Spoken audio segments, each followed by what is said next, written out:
Some terrifying stories are better left as secrets, but perhaps my story should not have remained hidden, because what happened to me, if I do not share it today, there is a chance that tomorrow you may fall victim to the same fear, because ghosts truly exist.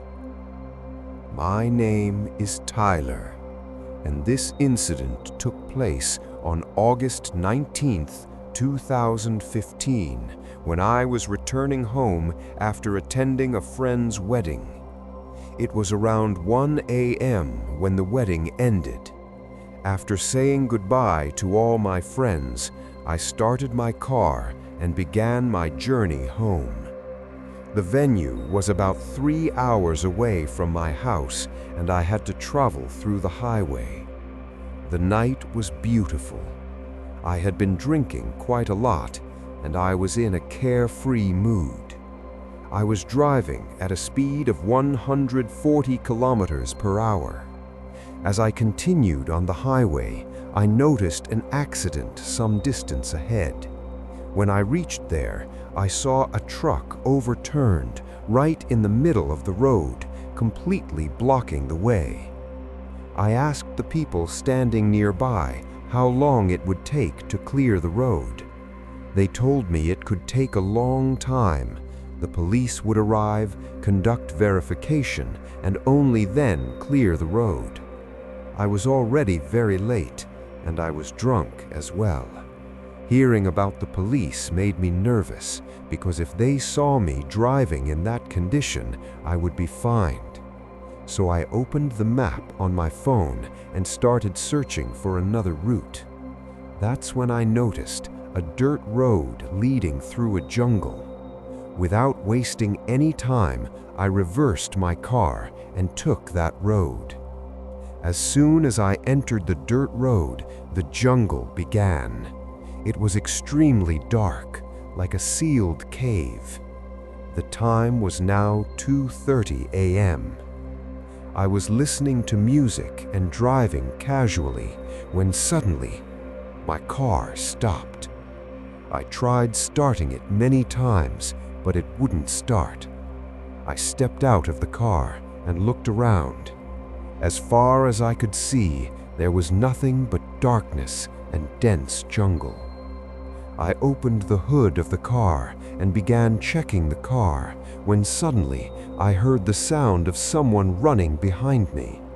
I turned around immediately, but there was no one there. I went back to checking the car when moments later I heard the sound again, this time from the back of the car. I quickly turned on my phone's flashlight, but I couldn't see anyone. I shouted, "Who's there? Who is it?" There was no response. I returned to the car to try starting it again. But before starting the engine, when I turned on the headlights, I saw something that made me doubt my own eyes. A man was standing right in front of my car. He was wearing old, torn clothes. His body was covered in dirt and blood. And the most horrifying thing was, his head was not on his body. He was holding his own head in one hand. I was terrified.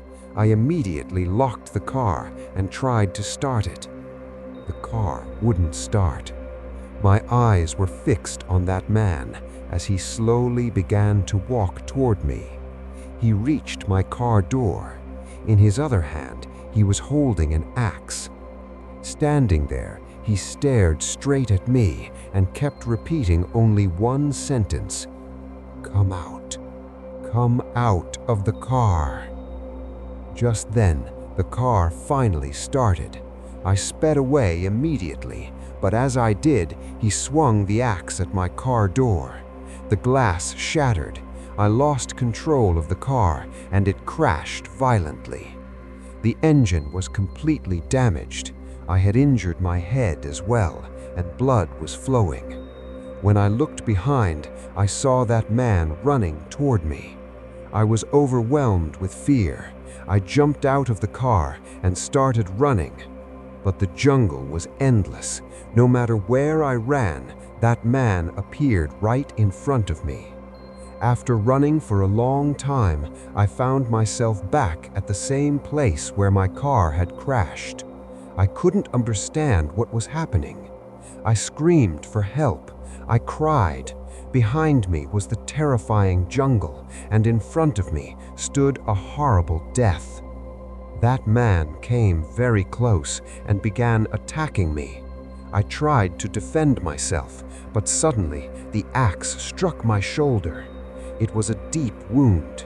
I collapsed to the ground. He moved forward to kill me.